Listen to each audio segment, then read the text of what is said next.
Bienvenidos a este nuevo episodio. Te invitamos a seguirnos, a suscribirte en tu aplicación de audio favorita, también en YouTube, a buscar la página de Syntel, también suscribirte y activar la campanita para las actualizaciones. Comenzamos. Aquí comienza Syntel Business Tech, el podcast de negocios y tecnología. Innovación, tecnología y empresas son posibles gracias a las personas.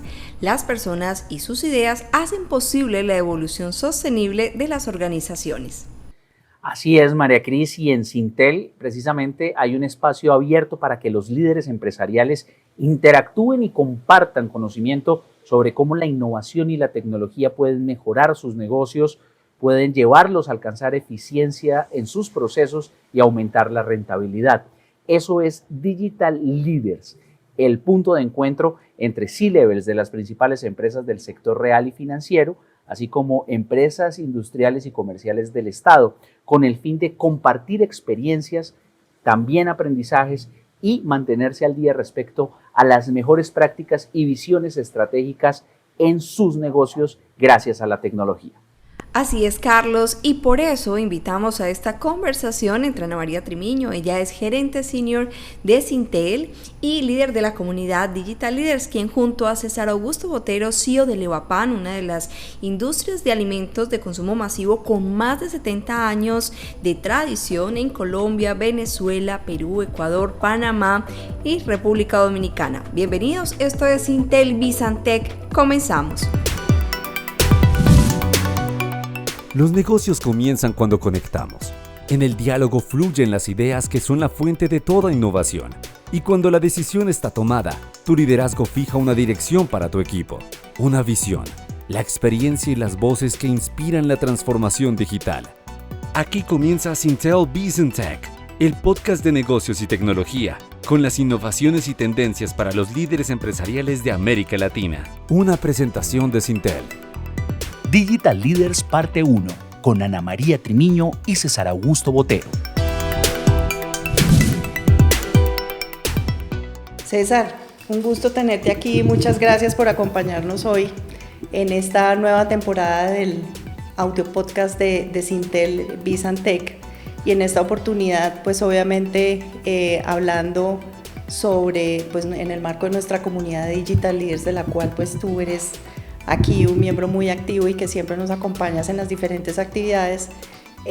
Pues nada, súper contentos de tenerte y de poder hablar contigo hoy en este capítulo de estos podcasts. Primero, pues César, yo creo que lo que queremos es mostrar un poco de esos retos que tienen los C-level, en el caso tuyo el CIO, y que además has venido con una trayectoria, con otros roles e incluso metido en los temas de innovación. Pensando un poco en que la innovación no es solamente hablar de ella y saber de ella, sino en realidad vivirla, implementarla, desarrollarla.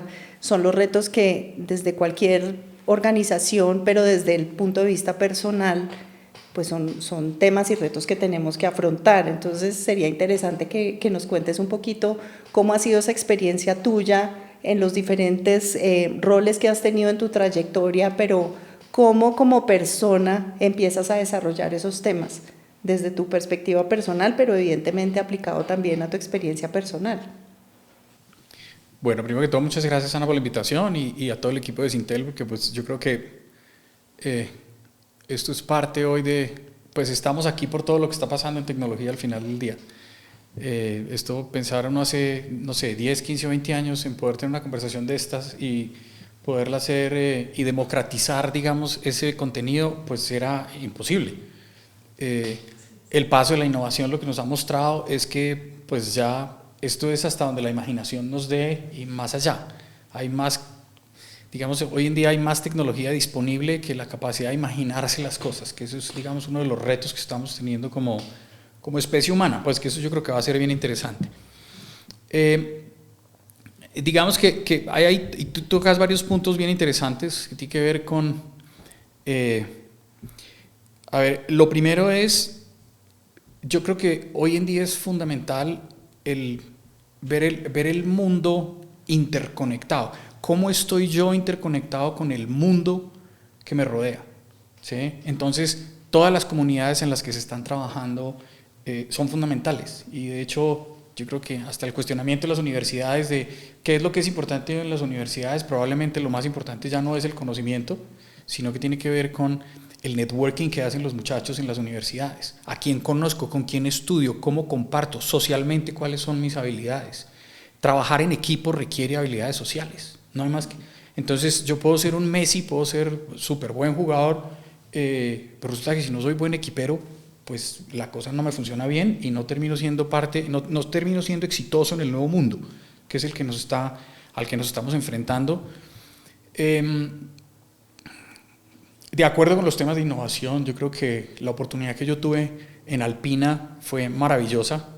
Como decía el presidente actual de Levapam, decía que por la irresponsabilidad de alguien es probable que uno ha avanzado en su carrera. Entonces yo creo que, sí, siempre le decía yo a Ernesto, que era el presidente de Alpina en ese momento, que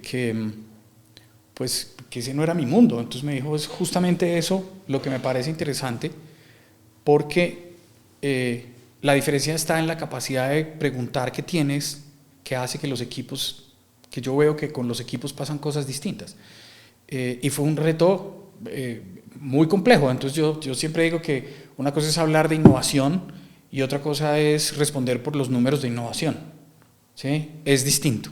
Entonces, las conferencias de innovación son fantásticas y es súper chévere, a mí eso me encanta, pero tuve 4 años a cargo el responder, digamos, qué significa en el P&G de una compañía la innovación, no solo desde el punto de vista de transformación digital, sino desde productos, que en este caso eran todos los productos lácteos de la compañía.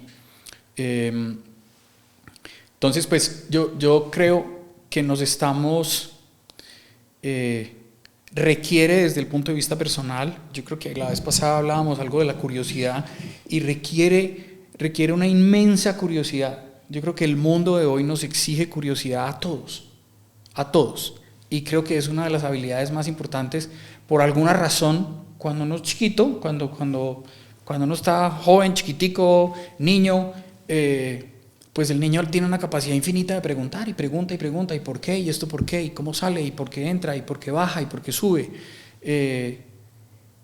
Y con el tiempo empezamos a perder esa capacidad, ¿sí? Porque probablemente o es el sistema educativo o la sociedad, entonces cuando usted es muy preguntón es muy cansón, ¿sí?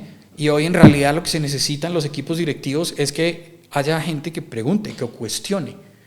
No porque quiere saber más que el otro, sino simplemente porque está realmente interesado, desde la ignorancia en la que yo estoy, entender en qué parte del negocio estás tú, que yo puedo ver el mundo con otros ojos y a lo mejor te puedo ayudar, y viceversa. Y también permitirme que cuando tú me cuestionas, pues no me lo tome personal, porque los colombianos somos más sentidos que un bolero, eso es una frase que decía mi mamá.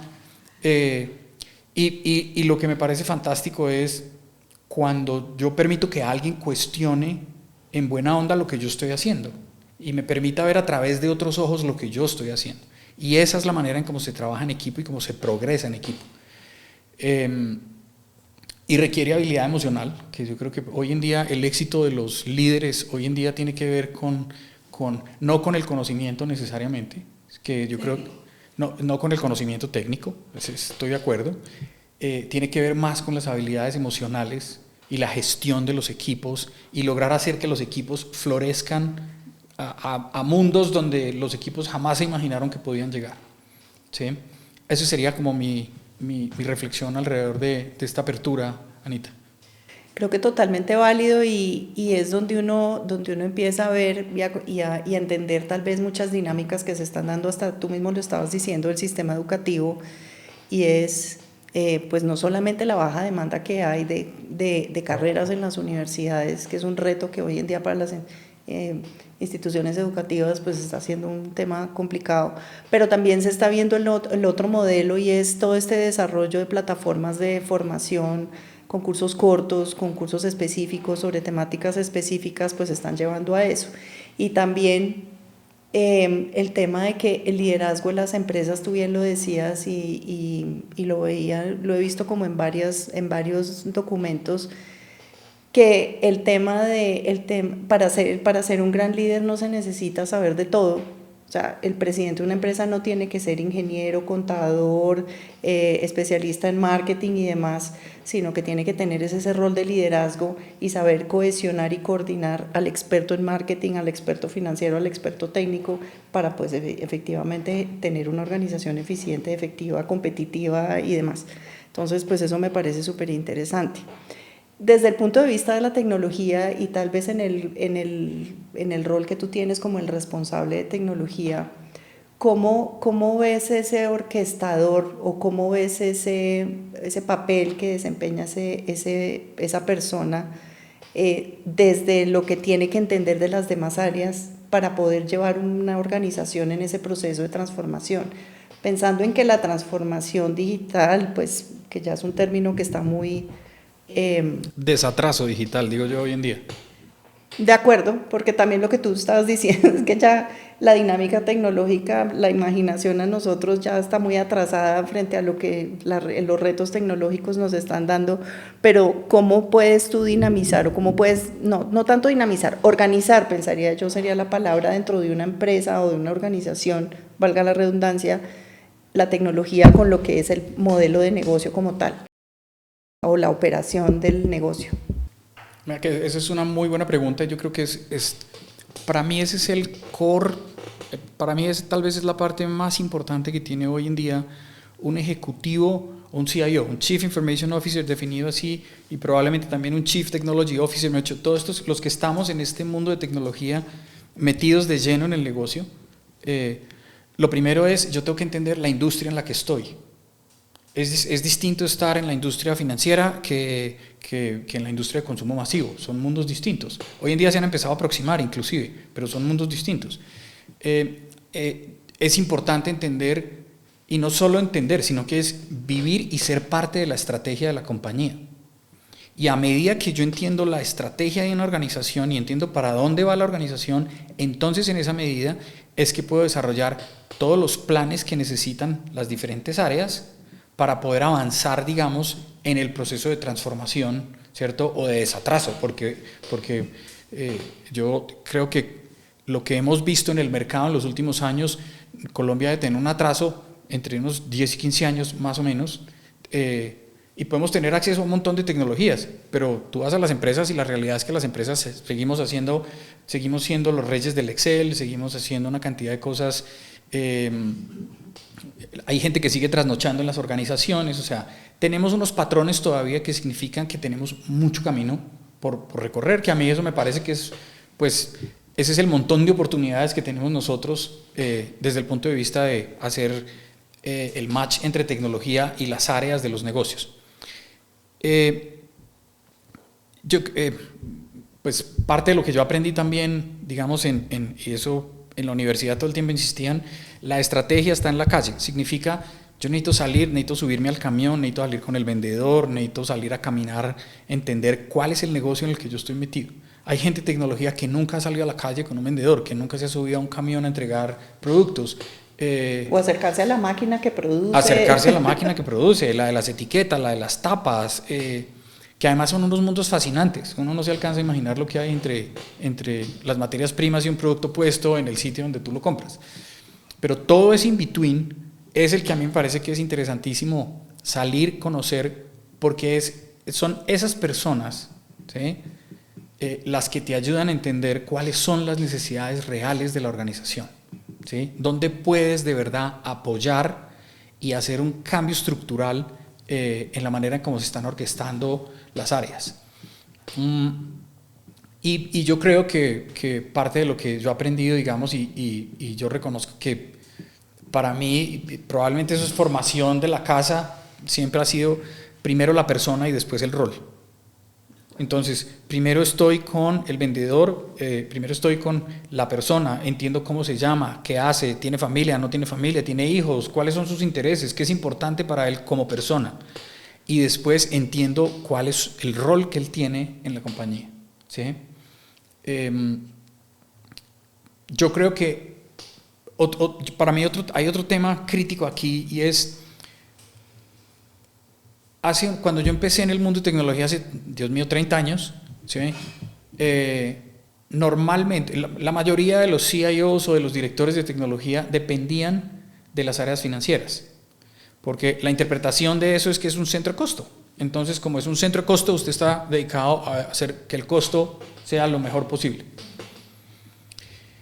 Y eso, a medida que empezó a entrar todo este rollo de la transformación digital, era, bueno, estructuralmente, ¿cómo va a ser el cambio que yo tengo que generar dentro de la compañía para ayudarle a la organización a moverse a otras velocidades, a tener unas ventajas diferenciales distintas, e inclusive cuestionarme desde el área de tecnología cómo le puedo yo ayudar a vender? Que esa es la pregunta para mí fundamental hoy, que se tiene que hacer un CIO. Tiene que ser muy bueno en la gestión de los costos, pero tiene que saber cómo ayudarle al área comercial a vender. No importa si uno vende seguros, leche, yogur, cerveza, no importa, levadura, la que sea. Pero tienes que trabajar de cerca con el área comercial, porque en ese momento es cuando uno está trabajando con las áreas estratégicas de la organización. Si yo me dedico al costo, pues me van a ver siempre por allá como un centro de costo. En el área financiera no voy a ser relevante. Ser relevante en una organización significa que la gente de las áreas funcionales todo el tiempo te está llamando a: necesito que esté en esta reunión conmigo, vamos a tener una reunión de usted, camine y me acompaña, porque eres el partner que les está ayudando a ver el mundo de tecnología a las áreas funcionales, ¿sí? Es lo que yo estoy viendo, más o menos como lo que estoy viviendo en este momento en particular. César, súper interesante lo que estás diciendo, porque pues obviamente el tema de talento es de esos retos tal vez grandes que hay hoy en las organizaciones, pues no solamente conseguirlos, porque pues es más la demanda de talento que la oferta, el costo también de este talento pues está cada vez más alto, y pues obviamente hace más difícil también lograr retener ese mismo talento dentro de la organización. Esos son partes como de esas dinámicas que se están dando, pero también quería preguntarte cómo lo ves desde el punto de vista académico, porque también es un reto no solamente desde las universidades o estas instituciones educativas, sino también desde la misma oferta de cursos y demás que hay para desarrollar ese talento. ¿Cómo ves ese reto desde la perspectiva académica, por ejemplo? ¿Qué puede hacer la academia para precisamente generar esa oferta de talento necesario que las organizaciones hoy están demandando?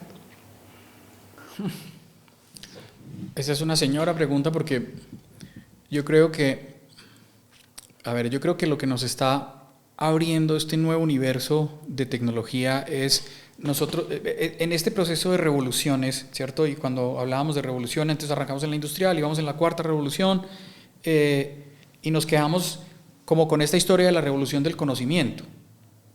Y resulta que es que el conocimiento dejó de ser tan relevante en la formación, ¿sí? Y ahí es donde las universidades pues siguen insistiendo en el conocimiento. Y yo creo que esa es parte de la reflexión profunda que hay que hacerse. Y yo te digo, a mí no me preocupa tanto las universidades hoy, me preocupa más el kinder. O sea, ¿qué vamos a hacer con los niños en primaria?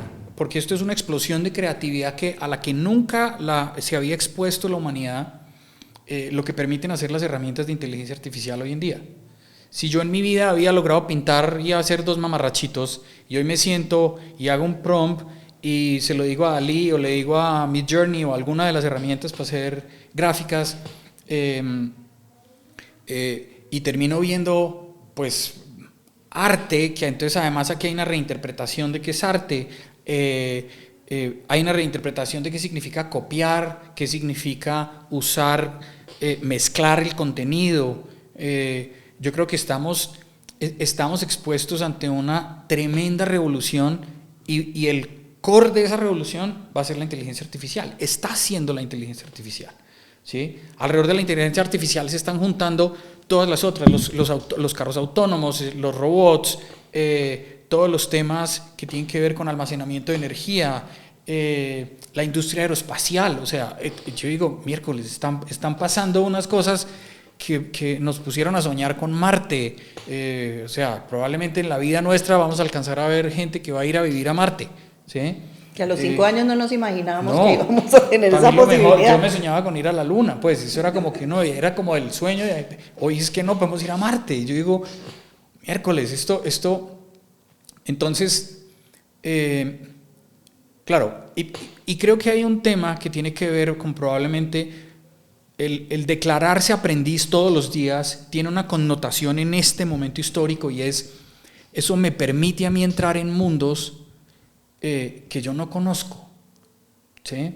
Hay mundos que a los que nunca siquiera pensé que me tocaba entrar, pero a lo mejor pues puedo hacer un ejercicio de entrar. Y hoy está recuestionado el que el loro viejo no aprende a hablar, porque yo me crié en una casa donde siempre oí eso: el loro viejo no aprende a hablar, y el loro viejo no aprende a hablar.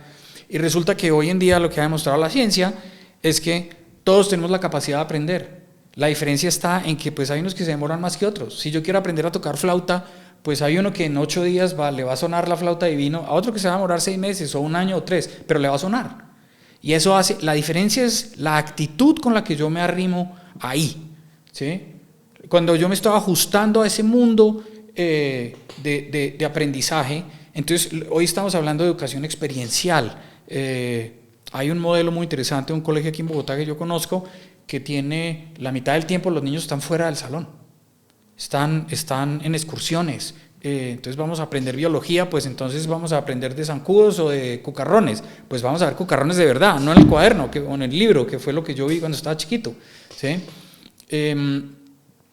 Y hoy la historia, por ejemplo, el aprendizaje de la historia, yo me imagino que va a ser alucinante, porque hoy en día puedes poner, no sé, a Sócrates con inteligencia artificial, haces una figura 3D, aquí al otro lado tienes a Aristóteles, y aquí tenemos el salón con los alumnos, y podemos tener una conversación con ellos a través de modelos de inteligencia artificial. Y entonces, yo decía, Jesús, o sea, aquí es al profesor al que le toca hacer una reseteada completa, ¿sí? Yo soy profesor en los Andes en maestría, y lo que hemos hecho unos experimentos muy interesantes, porque entonces la pregunta es, hay universidades y colegios, yo le oigo a veces amigos que tienen hijos y dicen, no, pues que mi hijo que no pueden usar inteligencia artificial. Y yo decía, pero como que no pueden usar ChatGPT, porque eso es copiar, y yo decía, eso es como cuando a mi mamá, no sé, que le tocó ir a recoger el agua a la quebrada, entonces ahora le pusieron tubería en la casa y le llega el agua a la casa, y ahora, entonces es como, no abra el grifo del agua, sino vaya, siga, porque pues es que el grifo no lo vamos a usar por ahora.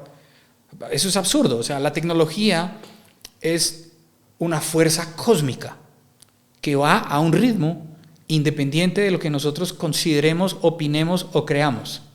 Entonces, todo lo que estamos viendo en tendencias tecnológicas va a seguir pasando a una velocidad, y hoy se está hablando inclusive de hiperexponencialidad. No es ni siquiera que es que el movimiento exponencial, sino cuando estas grandes tecnologías empezaron a juntar, pues empezaron a multiplicarse entre ellas la velocidad a la que se está moviendo. Entonces yo ahí veo unos retos muy importantes en el tema de educación, y creo que también para mí tal vez es como el universo de oportunidades, ¿sí?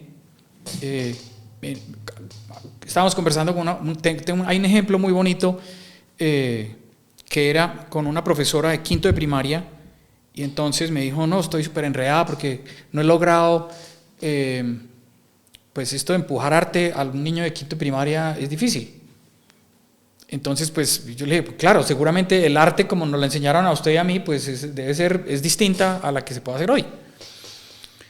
¿Y qué tal si uno piensa en modelos como, démosle a cada niño, hoy en día los niños tienen o tableta o tienen computador, la mayoría, digamos,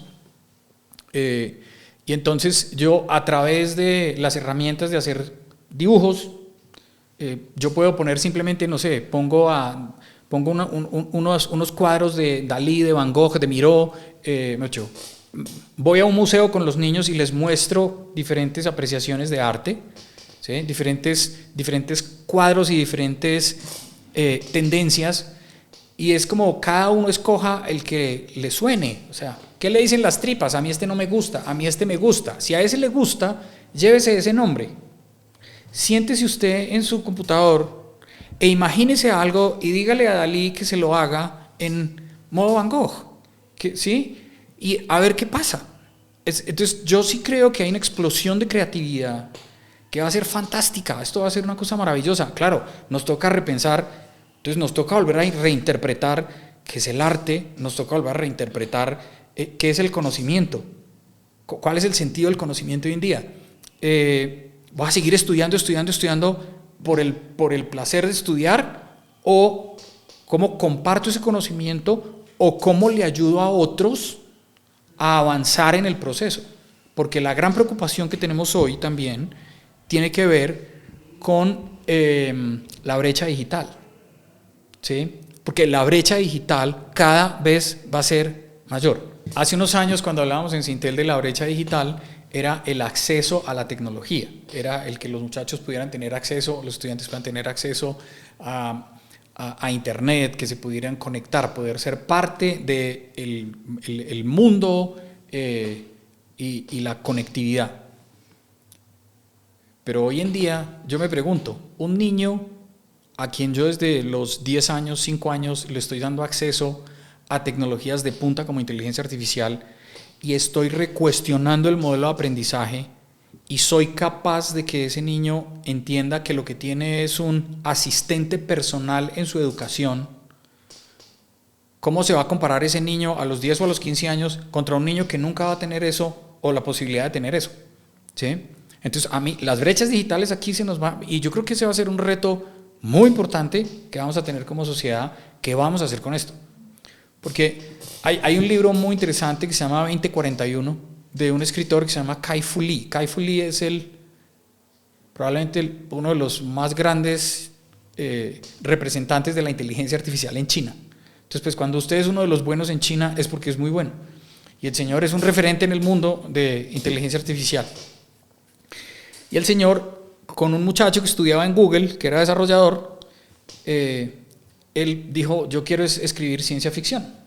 Entonces escribió un libro, y lo que hace Kai-Fu Lee, son como 12 o 14 historias, y lo que hace Kai-Fu Lee es, le da un contexto de la tecnología de lo que va a pasar en el 2041, en el 2041, y él lo que hace es que se sienta y escribe una historia en el 2041. Y hay una de las historias que era fantástica acerca de dos mellizos, que cada uno tiene un asistente personal que es de inteligencia artificial, o sea, y cómo las personalidades de la inteligencia artificial van cambiando a medida que los niños van creciendo, ¿sí? Y yo decía, pues esto está wow, ¿sí? En el momento en que lo leí, 2021. El año pasado, Khan Academy acaba de sacar un modelo en el que el niño está haciendo las tareas de matemática y tiene un asistente personal aquí en la pantalla que le hace preguntas para que él sea, es un ejercicio además de mayéutica, es un ejercicio donde lo que hace el asistente es que te está preguntando todo el tiempo para ayudarte a que logres encontrar la respuesta. Ese es el nuevo modelo educativo que hay ahí. Y yo digo, bueno, entonces en salón de clase ¿cómo hago yo en el salón de clase para hacer qué? Pero lo que sí se nos vino encima es que este tema de la inteligencia artificial, ¿cómo la vamos a incorporar dentro de la educación?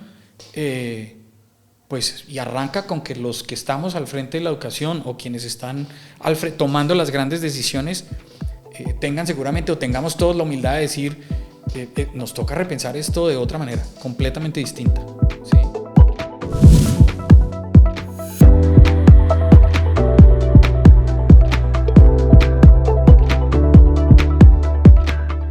Hasta aquí este episodio de Sintel Bizantec. A toda nuestra audiencia, gracias por sumarse a estas interesantes conversaciones sobre negocios, tecnología e innovación. En sintel.co podrán encontrar todas las notas del episodio en la sección de podcast. Así es, María Cris. También los invitamos a seguir la página de Sintel en LinkedIn y a suscribirse en nuestro boletín, en nuestra newsletter, y también llegar a YouTube, donde van a buscar Sintel y van a buscar el botón de suscribirse, el botón de activar la campana, y así podrán estar en contacto con los episodios de primera mano y recibir las actualizaciones cuando se produzcan. Gracias por acompañarnos. Hasta la próxima.